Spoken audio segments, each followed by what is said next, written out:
1000 रुपया महीना मिला तो साल भर में कितने होंगे? जोर से बताओ। 12,000। तो अगर अपन दो के ही मान लें कि दो भैया है तो घर में कितने आएंगे? 24,000। तो सासू जी को कितने मिलेंगे 1000 के साल भर में? तो 12 तिया 36,000। और भैया अगर किसान हुआ तो 6,000 रुपया प्रधानमंत्री जी के, 4,000 रुपया मामा के, तो कुल मिलेंगे 10,000। तो 36 और 10 कितने हो गए? 46,000। अब इस रुपया का ठीक से उपयोग हो गया तो बताओ परिवार की हालत बदलेगी कि नहीं?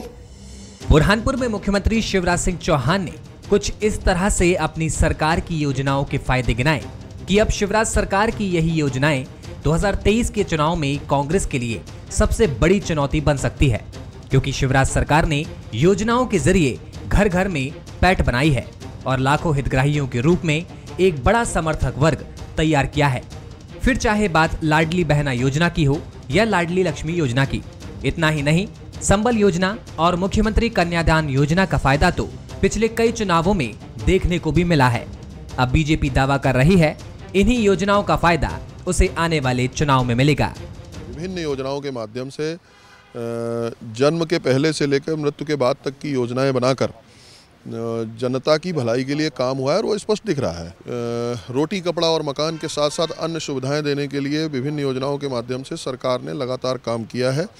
और चूंकि हमने लोक कल्याणकारी राज्य के लिए काम किया है, जन कल्याण के लिए काम किया है, गरीब कल्याण के लिए काम किया है, इस बार पुराने सभी रिकॉर्ड टूटेंगे।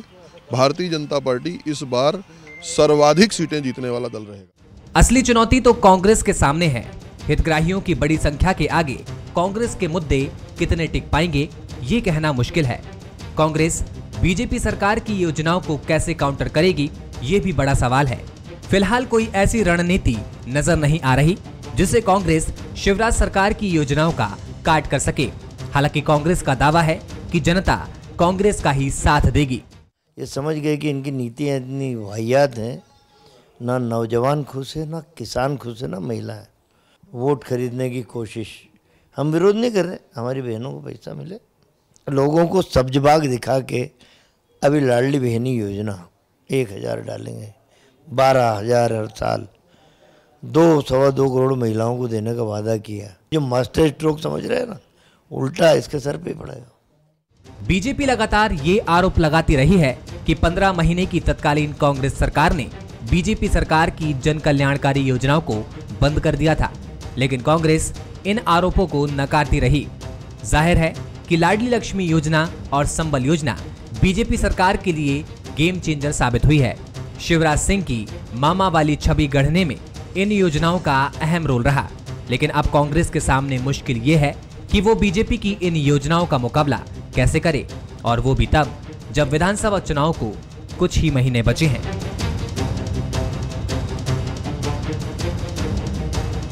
बंसल न्यूज के सवाल नंबर 1, 2023 के चुनाव में शिवराज सरकार की योजनाओं का कितना असर दिखेगा? सवाल नंबर 2, क्या शिवराज सरकार की योजनाओं का काट कांग्रेस के पास है? सवाल नंबर 3, क्या बीजेपी के लिए सरकार की योजनाएं फिर गेम चेंजर साबित होंगी? नमस्कार, मैं हूं शरद द्विवेदी और आज का हमारा मुद्दा है शिव की हितग्राही सेना।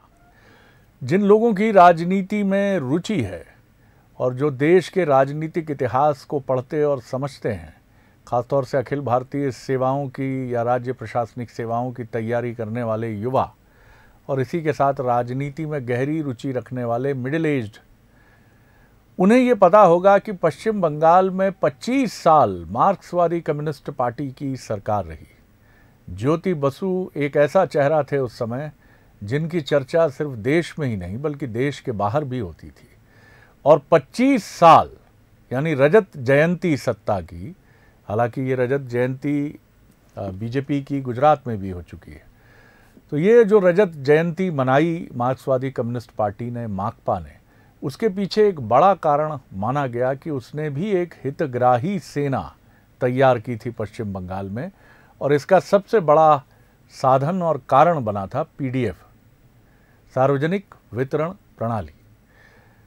मध्य प्रदेश में मुख्यमंत्री शिवराज सिंह चौहान भी हितग्राही मूलक योजनाओं के, मुझे लगता है कि देश में अग्रिम पंक्ति के मुख्यमंत्रियों में बेहिचक आप उनकी गणना कर सकते हैं। चाहे पहले की उनकी लाडली लक्ष्मी योजना हो, या अब लाडली बहना हो, या तीर्थ दर्शन हो, या संबल योजना हो, तमाम इन योजनाओं के ज़रिए वो न सिर्फ लोगों के मन तक प्रवेश करते हैं बल्कि उनकी आर्थिक हालत को सुधारने का भी दावा करते हैं। और यही वजह है कि इस चुनाव में भी ऐसी योजनाओं की एक के बाद एक घोषणा हो रही है और समीक्षक ये मानते हैं कि चुनाव के पहले तक कुछ और महत्वपूर्ण डिक्लेरेशंस शिवराज सिंह चौहान जी कर सकते हैं बतौर मुख्यमंत्री। तो आज इसी पर बात करेंगे कि क्या हितग्राही सेना, ये जिनको बेनिफिशरीज आप कहते हैं, जिनको लाभ मिलता है इन योजनाओं से, जैसे लाडली बहना, खुद कांग्रेस के सीनियर लीडर सज्जन सिंह वर्मा मान रहे हैं कि 2 से 2.5 करोड़ महिलाओं के खाते में हर महीने 1000, तो 2 से 2.5 करोड़ की ये जो हितग्राही सेना है और इसी के साथ अन्य योजनाएं हैं, इन सब का मिला जुला स्वरूप क्या शिवराज जी को बेनिफिटेड करेगा बहुत मजबूती से? बड़ा सवाल, जवाब मिलेगा 2023 के नतीजों से। लेकिन बात इसी पर करेंगे। जो मेहमान हमारे साथ हैं उनसे मिलिए। मेरे साथ हैं संजय यादव जी, कांग्रेस के वरिष्ठ नेता, विधायक, बहुत स्वागत करता हूं। रजनीश अग्रवाल जी हैं, प्रदेश मंत्री बीजेपी के, युवा नेता, उनका बहुत स्वागत करता हूं। संदीप पौराणिक जी हैं, वरिष्ठ पत्रकार, राजनीतिक विश्लेषक। संदीप जी, पहली टिप्पणी आपकी, हितग्राही सेना जी। देखिए शरद जी, चुनाव करीब आते हैं तो राजनीतिक दल अपनी चालें चलते हैं। जैसे चौसर होती है या शतरंज होता है, अपने हिसाब से गोटियां बिठाई जाती हैं। लेकिन हम उत्तर प्रदेश के चुनाव पर जाएं तो बीजेपी ने एक नया प्रयोग किया था। वहां उसने एक हितग्राही वोट बैंक बनाने की कोशिश की थी। उसके चलते उसने योजनाएं लॉन्च की, लोगों को सुविधाएं दी और वहां पर उसको सफलता मिली।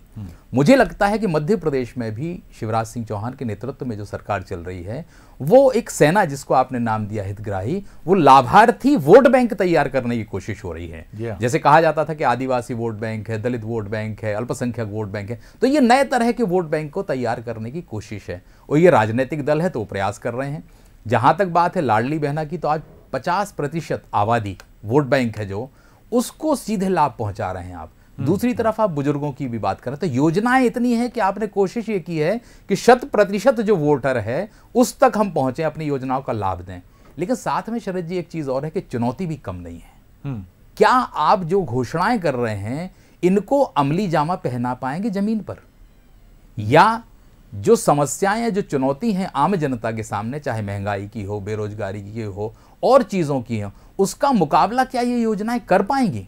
मुझे लगता है कि ये चुनौती का समय है, चाहे सरकार हो और चाहे विपक्ष हो, दोनों को एक चुनौती के दौर से गुजरना होगा। जो जनता के दिल जीत लेगा, सरकार डिलीवरी अच्छी कर लेगी, तो उसके लिए रास्ता आसान हो जाएगा। जी, लेकिन चुनाव जब नज़दीक होता है तो दोनों ही पार्टियां, मध्य प्रदेश की मैं बात कर रहा हूं, तो वहां लक्ष्य एक ही है कि चुनाव रूपी इस समर में विजय हासिल हो। और यही वजह है कि इस समय सिर्फ जीत जीत और जीत, इसी लक्ष्य पर ध्यान केंद्रित होता है। संजय जी क्या राय रखते हैं? सीधे उनकी तरफ चलता हूँ। संजय जी, चुनौती दोनों ही पार्टियों की तरफ से है, बढ़ चढ़कर बातें और दावे भी हैं दोनों पार्टियों के। किस तरह देखते हैं आप वर्तमान राजनीतिक परिदृश्य को? देखिए, पहली बात तो आज की डेट में माननीय शिवराज जी की घोषणा का विश्वास बहुत ज़्यादा नहीं रह गया है लोगों पर, आम जनता पर। आप इसमें एक बड़ी महत्वपूर्ण चीज़ देखिए कि यही सरकारें, जैसा अभी मोदी जी का मैं कहीं भाषण सुन रहा था कि ये सरकारें आजकल जो रेवड़ी बांटने लगी हैं, इससे नुकसान भी हो रहा है। आप ये देखिए, पुराने हमारे बुजुर्ग कह के गए हैं कि चद्दर में उतना ही पैर लगा, चद्दर के बाहर पैर ना होना चाहिए, चद्दर के अंदर होना चाहिए। ये विकास को बुलाना चाहती हैं। जिस बहना का बच्चा अगर पढ़ने जाएगा और उसके वहाँ टीचर नहीं होगा तो क्या बहना खुश होगी? जिस बहना को 1150 रुपये में सिलेंडर लेना पड़ेगा तो क्या वो खुश होगी? जिस बहना का बच्चा आंगनबाड़ी में जाएगा और आंगनबाड़ी भवन नहीं होगा तो क्या बहना खुश होगी? बहना ये नहीं मानेगी कि आपने दिया है, बहना तो मानेगी आपका काम है सरकार का देना, क्योंकि चुनाव आ गए हैं, आप तो देंगे। लोगों को ये भी विश्वास होगा कि अगर ये दोबारा आ गए तो कहीं बंद ना कर दें, क्योंकि इनकी बातों पर भरोसा रह नहीं गया है। ये विकास को भुला के वही एक काम करता है जिसको मालूम है कि हमने विकास नहीं किया, इसलिए वो हितग्राही योजनाएं लाकर, होना चाहिए हितग्राही योजनाएं लाकर, वो सोचता है कि हम विकास को भुला दें, हितग्राही के माध्यम से हम वोट ले लें, फिर आगे हमें जो करना है वो हम करेंगे। लोगों का विश्वास नहीं होना चाहिए। युवा भी तो है हमारे पास, युवाओं की आपने क्या सोच रखी? इतने सारे लोग बेरोजगार घूम रहे हैं, हमारे नौजवान साथी, नौजवानों की भी बात करनी चाहिए आपको। अगर हितग्राही मूलक योजना ला रहे आप तो युवकों की क्या गलती है, नौजवानों की क्या गलती है? आप उनके हाथ में रोजगार दे दो तो आपको रोजगार हितग्राही योजना लाना नहीं पड़ेंगी, क्योंकि आप रोजगार दे नहीं पा रहे। आपको मालूम है मध्य प्रदेश को इन 20 सालों में, 18 सालों में न कोई उद्योग धंधे आए, न ही हमारा बाहर का बच्चा यहाँ पढ़ने आता है। यहाँ के लोग बाहर जाते हैं क्योंकि इन्होंने शिक्षा की अच्छी व्यवस्था नहीं की है। स्वास्थ्य की स्थिति में इनकी बहुत ख़राब है। अस्पताल है तो डॉक्टर नहीं है, वो डॉक्टर है तो अस्पताल नहीं है। ये व्यवस्थाएं, जो मूलभूत सुविधाएं हैं, वो लोगों को उपलब्ध ना करा पाए हैं, इसलिए ध्यान भटकाने के लिए चलिए हितग्राही योजना की बात कर रहे हैं। रजनीश जी। जी देखिए, मध्य प्रदेश ही नहीं पूरे देश में मध्य प्रदेश का अनुकरण करने का काम हुआ। मध्य प्रदेश की भाजपा सरकार की योजनाओं का अनुकरण करने का काम हुआ। ये महज फ्रीवीज नहीं है, ये खैरात नहीं है, रेवड़ी नहीं है। ये इकोनॉमी को चलाने के लिए, आर्थिक चक्र को चलाने के लिए भी बड़ा योगदान देने वाली योजनाओं के साथ साथ में हमारी जो वेलफेयर स्टेट की, कल्याणकारी राज्य की अवधारणा है, उसको भी पूरा करने वाली। नहीं रजनीश जी, मेरी बात सुने, मोदी जी ने कहा था रेवड़ी। आप मोदी जी का भाषण उठा के देख लीजिए, मोदी जी ने कहा था रेवड़ी, मैं नहीं कह रहा हूं। आप मोदी जी का भाषण उठा के देख लीजिए, मोदी जी ने कहा था, मैं थोड़ा ना कह रहा हूं, मैंने तो कहा। चलिए, आपकी बात दर्ज हो गई जी। रजनीश जी जी। तो बिल्कुल नहीं है, और इसी कारण ये आर्थिक चक्र में अपना योगदान देने का काम, महिला के पास में जो पैसा पहुंचता है उसका परिवार के लिए भी उपयोग होता है, सेविंग में भी उपयोग होता है, भली भांति लोग जानते हैं, क्योंकि परिवार में महिला केंद्रित व्यवस्था होती है। और ये मध्य प्रदेश का समाज नहीं, ये देश का समाज भी भली भांति समझता है। इसलिए उसका उपयोग आर्थिक चक्र चलाने की दृष्टि से हो, परिवार में गुणात्मक दृष्टि से उसके लिविंग स्टैंडर्ड को सुधारने की दृष्टि से हो, बड़ा योगदान देने वाला है, होता रहा है, महिला मूलक योजनाओं में हुआ भी है। ये जमीन की सच्चाई की बात कर रहे थे। जमीन की सच्चाई ये है कि इंद्रधनुष योजना अटल जी के शासन में चलती है और हम 100% टीकाकरण करने का काम लेते हैं उन्हीं आंगनबाड़ियों के माध्यम से। और आज जब मोदी सरकार आती है तो हम लक्ष्य पूर्वक, चाहे वो पोलियो हो, चाहे वो अन्य रोगों के टीका हो, वो टीकाकरण उन्हीं आंगनबाड़ियों के माध्यम से कराने का काम करते हैं। हम संस्थागत प्रसव जो महज 26% थे श्रीमान दिग्विजय सिंह जी के शासनकाल में, हम 90% से ऊपर ले जाने का काम इन्हीं आंगनबाड़ियों के माध्यम से करते हैं। सेवा की भावना, संवेदना की भावना से करते हैं। इसलिए ये तमाम प्रकार की जो योजना है, जननी सुरक्षा योजना आपने तो बंद कर दी थी, मातृत्व वंदना योजना आपने तो बंद कर दी थी। 16,000 रुपया हम गर्भवती महिलाओं को दे रहे, बच्चा भी स्वस्थ रहे, जच्चा भी स्वस्थ रहे, और तमाम प्रकार का जो उसको स्वास्थ्य को हमें पोषण देना है वो पोषण भी मिल सके, सीधे उसके खाते में 4,000 और 12,000 रुपए देने का काम हमने ही तो किया, आपने बंद कर दिया महिलाओं के लिए। और आज आप कह रहे हो मैं ये ठीक नहीं है, अच्छा नहीं है, लेकिन देना चाहिए। अरे आप तय तो कर लो, आपको समर्थन करना है या विरोध करना है। हमने तो कल भी किया था, आज भी किया और कल भी करेंगे, क्योंकि महिला केंद्रित परिवार और महिला केंद्रित समाज है। और ये अवधारणा आज की नहीं है, सदियों पुरानी है।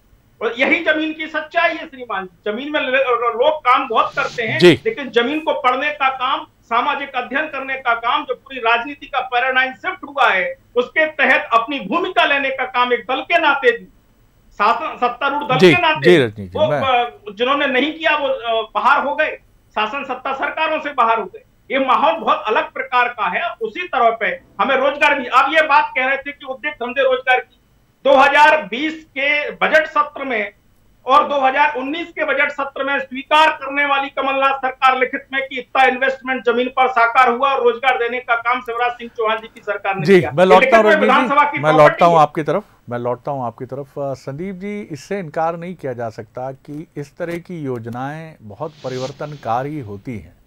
और रीसेंट पास्ट की हम बात करें, ज़्यादा पीछे ना जाएं, तो आप देखें तो पिछले चुनाव में कांग्रेस की जो योजना थी, किसान कर्ज माफ़ी माना गया, वो बड़ा कारण थी।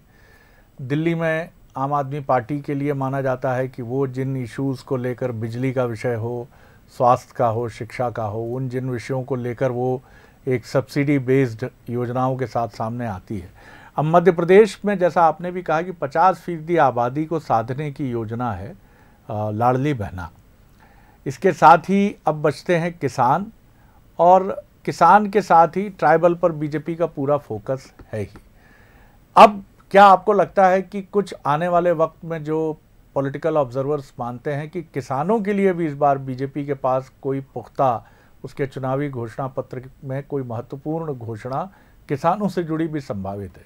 अगर किसानों को भी साधने की तरफ बीजेपी बढ़ी तो ये कॉम्बिनेशन आप कैसा देखते हैं, आधी आबादी प्लस किसान?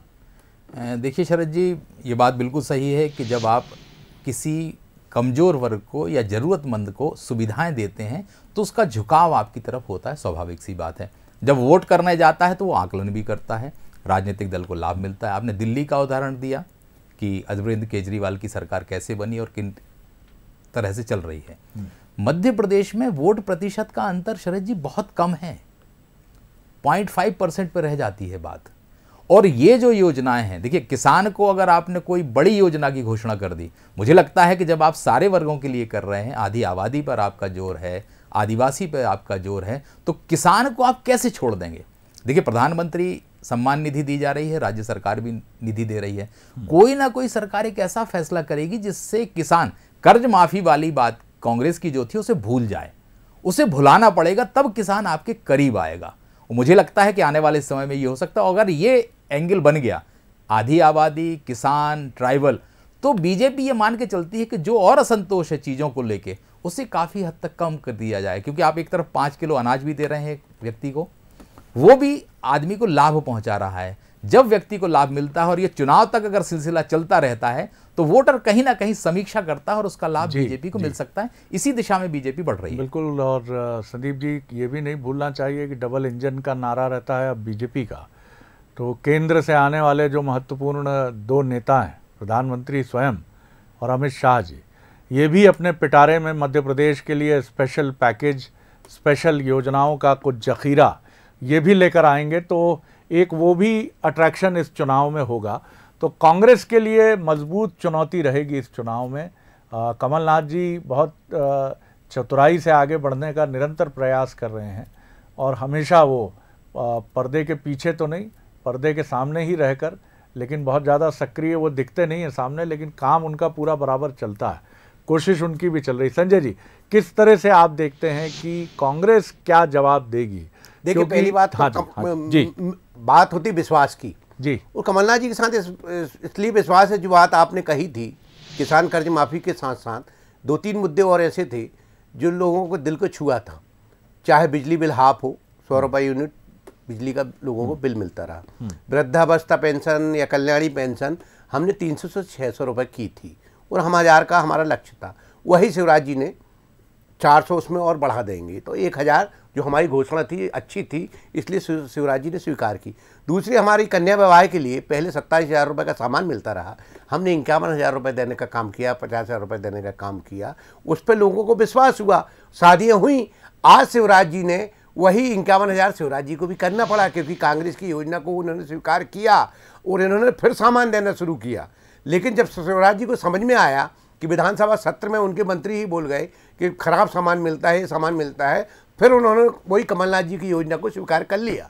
तो कमलनाथ जी की योजना जो अच्छी थी वो उन्होंने लोगों को स्वीकार किया है, मानिए अभी सरकार ने स्वीकार किया है, शिवराज जी ने स्वीकार किया है, तो निश्चित रूप से जनता का विश्वास कांग्रेस की तरफ होगा कि हाँ कमलनाथ जी ने 51,000 ठीक लाए थे। वो तो आपके पिटारे में भी होंगी कमलनाथ जी को मिलेगा, या कमलनाथ जी ने बिजली का बिल हाफ किया था, कमलनाथ जी ने किसानों के हित की बात की थी, सब वर्ग के हित की बात की थी। और योजना जो भी है कांग्रेस ने कोई बंद नहीं की थी। जिस योजना में भ्रष्टाचार था उसको देखने का काम किया था, क्योंकि योजनाओं में भ्रष्टाचार माननीय मुख्यमंत्री जी ने स्वीकार कर लिया। आज एक कई मंच पे बोला है कि हम जो कन्या विवाह के लिए पैसे देंगे अब सामान नहीं देंगे क्योंकि गिलट की पायल दी जाती है। तो जब मुख्यमंत्री खुद स्वीकार कर रहे हैं कि हमारी योजना में भ्रष्टाचार था, तो जनता के मन में तड़प तो होगी कि कमलनाथ जी ने ठीक काम किया था। तो लोगों को विश्वास होना चाहिए। वो भारतीय जनता पार्टी के साथ क्या दिक्कत है कि जो काम अभी करने जा रही, तो लोग कहते हैं कि 18 साल से क्या कर रहे थे। चाहे किसान को, अगर आप किसान की बात आपका आलोचना का मामला चल रहा है, संजय जी आप क्या करेंगे, थोड़ा इस पे भी रोशनी। निश्चित रूप से हम इसको और अच्छा करके इसको हम 1500 रुपये करने का काम करेंगे, जो हमारी बहनों के लिए। हम गैस सिलेंडर, जो आज सबसे बड़ा मुद्दा है वो गैस सिलेंडर का है, राजस्थान की तरफ पे हम गैस सिलेंडर 500 रुपये में देने का काम करेंगे। हम ओल्ड पेंशन देने का काम करेंगे। ये वर्ग भी तो है, इनका भी तो हमें हितों का ख्याल रखना है, क्योंकि हमारी राजस्थान की सरकार, छत्तीसगढ़ की सरकार या हिमाचल प्रदेश की सरकार ये काम कर रही है। इसलिए लोगों को विश्वास है कि जहाँ जहाँ कांग्रेस की सरकार है वो हमें 500 रुपये में गैस सिलेंडर मिल रहा है। तो लोगों का एक विश्वास की बात है। और आज गैस सिलेंडर महिला को चुभ रहा है, क्योंकि 1150 रुपये में गैस सिलेंडर लोगों ने गैस किनारे रख दिए। फिर से लकड़ी का युग आ गया है इस सरकार के कारण। तो निश्चित रूप से जनता का विश्वास होना चाहिए और किसी वर्ग का भारतीय जनता पार्टी के ऊपर विश्वास नहीं रह गया है। हाँ रजनी जी, आपने सुनी बात आपके वरिष्ठ राजनीतिक साथी और विधायक संजय यादव जी की। उन्होंने भी घोषणाओं की झड़ी लगाने की कोशिश की है और तुर्की ब तुर्की कांग्रेस भी जवाब देने की कोशिश करती नजर आ रही, क्या कहेंगे? पहली बात तो ये है कि श्रीमान कमलनाथ जी, क्योंकि बात एक ही है, दिग्विजय सिंह मुंह से निकल गया था, बंटा ठा रिटर्न्स की सरकार थी। ये जो अगर इतनी अच्छी योजनाएं थी तो हमें 53 से 56% वोट लोकसभा चुनाव में यूं ही मिल गया। हम कहीं लोकसभा में 50,000 1 लाख से जीतते तो समझ में आता, 4-4, 5-5 लाख से जीते। स्टेट की बात करें ना आप। और उसके बाद में मैं आप स्टेट की बात करें, आप हर बात स्टेट की बात सुन लीजिए संजय जी, सुन लीजिए। आपने बहुत धैर्यपूर्वक सुना है पूर्व में भी। जी जी बोलिए रजनी जी। और बाद में स्टेट के भी चुनाव आए और 1, 2, 3, 4, 5 नहीं, 3 दर्जन चुनाव उपचुनाव हुए इसी मध्य प्रदेश में। 40 हजार 50 हजार वोटों के अंतर से भारतीय जनता पार्टी ने वो चुनाव जीते जो इमोशनली और पॉलिटिकली बहुत कठिन चुनाव थे, क्योंकि हम उनके खिलाफ, जिनके खिलाफ चुनाव लड़ते रहे, उनके खिलाफ चुनाव जीते थे। तो जनता का रिस्पॉन्स कमलनाथ जी के साथ, उनकी सरकार के साथ नहीं था। जो कह रहे हैं हमने कन्यादान की स्कीम बढ़ाई, तो कन्यादान में कितने विवाह करा के वो पैसा दिए, जरा ये तो संख्या बता दो, सबके सामने उजागर है। मुख्यमंत्री शिवराज सिंह चौहान जी के साथ में विश्वास जुड़ा हुआ है, भरोसा जुड़ा हुआ है, इसलिए हमारा नेतृत्व स्पष्टता के साथ में जनता के बीच में है। और 1-2 चुनाव नहीं, 4 चुनाव के बाद में भी वोट हमें ज्यादा मिलता है।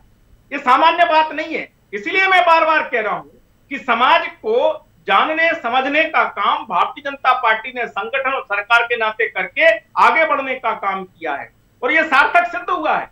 1.5 लाख करोड़ रुपया श्रीमान विधायक जी, 1.5 लाख करोड़ रुपया हर साल भ्रष्टाचार के भेड़ जो चढ़ जाया करते थे उनको बचाने का काम मोदी सरकार ने किया है। उसको उसी से ये पैसा दिया जा रहा है। आप बजट नहीं बता पाएंगे। अभी तो योजनाओं की घोषणा आप कर रहे हैं। मोंटेक सिंह अहलूवालिया कहते हैं कि अगर ये ओपीएस दे दिया तो बर्बाद हो जाएंगे स्टेट। इनके ही नेता है मोंटेक सिंह अहलूवालिया, हमारे नहीं है। तो इनकी भाषा, इनकी नियत समझ में आती है किस प्रकार की है। जी ये बताइए संदीप जी, वक्त कम है मेरे पास, कि क्या आपको लग रहा है कि जिस तरह से मध्य प्रदेश का चुनाव, जिसके लिए अब बिसातें बिछ गई हैं, इस बार मध्य प्रदेश का चुनावी आकाश घोषणाओं की दुंदुभी से गूंज उठेगा और एक से बढ़कर एक घोषणाएं, सुनो सुनो सुनो हम ये करने जा रहे हैं, कुछ इस तरह का मंजर आप देख रहे हैं? देखिए शरद जी, इस बार का चुनाव बड़ा कठिन चुनाव है दोनों राजनीतिक दलों को, वो मान रहे हैं। तो जनता को लुभाने के लिए आपको तरह तरह के पैंतरे अपनाने पड़ेंगे, डमरू भी बजानी पड़ेगी, आपको सारे तरीके अपनाने पड़ेंगे जो लुभा लेगा। मैं वो कह रहा हूं कि सत्ता के पास एक मौका है कि वो जो योजनाओं की घोषणा कर रही है वो उसकी डिलीवरी कर ले। अगर वो डिलीवरी कर लेती तो उसके लिए रास्ता आसान होगा, और अगर डिलीवरी नहीं हुई तो वो चुनौती बन जाएगी। यही सबसे बड़ा सवाल है कि आप वो जी बोलिए जल्दी से। जी डिलीवरी की बात कर रहे थे, डिलीवरी सिस्टम पर कभी जरूर चर्चा करिए। मध्य प्रदेश वो सरकार है जिसने मुख्यमंत्री जनसेवा अभियान में 100% पात्रों को अपनी योजनाओं का लाभ देना सुनिश्चित किया है। बिल्कुल, हम एक चर्चा जरूर करेंगे। दोनों सरकारों की डिलीवरी स्कीम पर कोशिश करेंगे कि तथ्यात्मक बिंदुओं के साथ आप दोनों या पार्टी की प्रतिनिधियों की मौजूदगी में चर्चा हो। लेकिन ये तय है कि कहिए वही जो आप कर सकें, और लम्हों ने खता की सदियों ने सजा पाई, उस स्थिति में ना जाएं, क्योंकि मध्य प्रदेश हम सबका है और जो आने वाली पीढ़ी है वो देख रही है कि आप उसको विरासत में क्या देने जा रहे हैं। चुनाव चलते रहेंगे, जीत हार चलती रहेगी, लेकिन कुछ ऐसा आसमानी सुल्तानी करने की कोशिश ना हो जिससे मध्य प्रदेश की सेहत कुछ ऐसे बिगड़े कि मध्य प्रदेश की आने वाली पीढ़ियां उससे परेशान हों, और जाहिर तौर पर परेशानी अगर आने वाली जनरेशन की है तो वो हमारी भी है। बहुत शुक्रिया रजनीश जी, बहुत धन्यवाद संजय जी, बहुत धन्यवाद संदीप जी। आगे देखिए छत्तीसगढ़ आज का मुद्दा, चावल पर बवाल। नमस्कार।